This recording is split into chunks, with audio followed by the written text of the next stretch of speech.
Okay, so now that we know the basics of writing to and reading from files, I want to add a list into the mix. And here's our smoothies list that we were looking at a couple of weeks ago. And again, this is very easy. It's not a really difficult technique at all. So I'm using my with construct to open a new file called smoothiedata.txt. So this will be a text file with the smoothie flavors in it, which will obviously draw from the list. And I'm opening it for write, naming the file object as file. Again, you can name that anything. And then we're really home free. I'll do a for loop here, very nice and easy for flavor in smoothies. Very nice, concise language there. We're going to write that flavor to the file. Now, there is a small snag here that I want to show you. I'm going to run this. You'll see the file appear. So look at this. That does not look good. I want the smoothies to be in the file like in shopping list format, like all in a column. So once again, I'm going to have to take control of the output and add the new line escape sequences after each smoothie. So here's what I already have the line of code written here. We'll comment that one out. Okay, so I created an F string here basically, and so we'll put the flavor in curly braces, and then I can append the new line to that. So let me run that. So again, this is write mode, so this file, the garbage file, is going to be like wiped out and replaced with the good data, which has the return after each flavor. Okay, so there's that.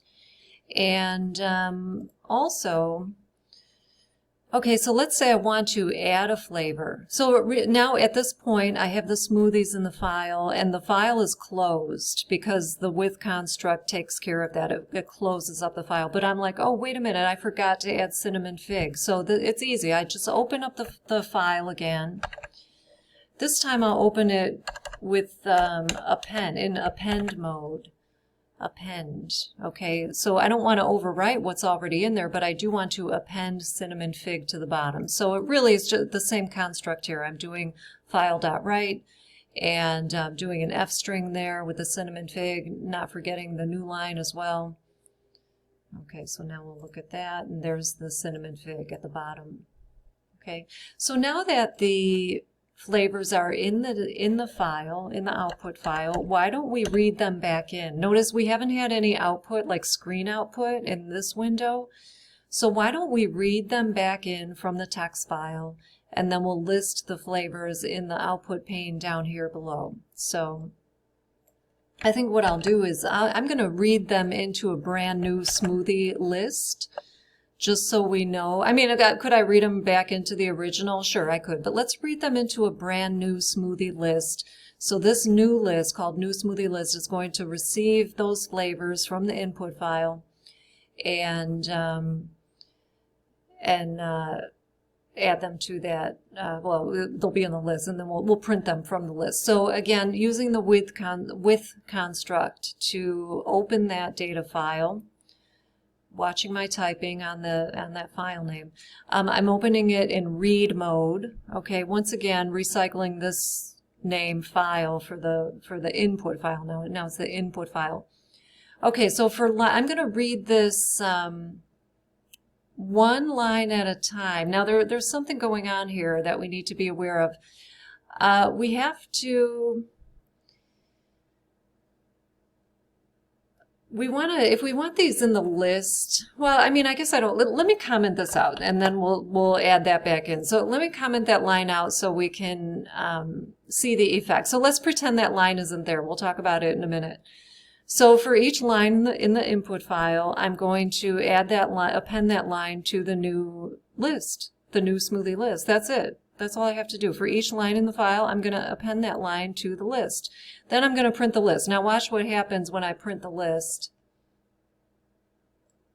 Okay. You know, I didn't print it like with a loop or anything. We'll just the quick and easy way to print a list, you know, which is not our preferred way, but it'll do. So look at how this data is coming in. it's coming in with those new lines, which is fine, but I don't want them there. I just want clean data without, I just want the smoothie flavors. That's all. I don't want all these new lines. So, and that, you know what, look, if I were to, you do a loop, printing it our usual way. So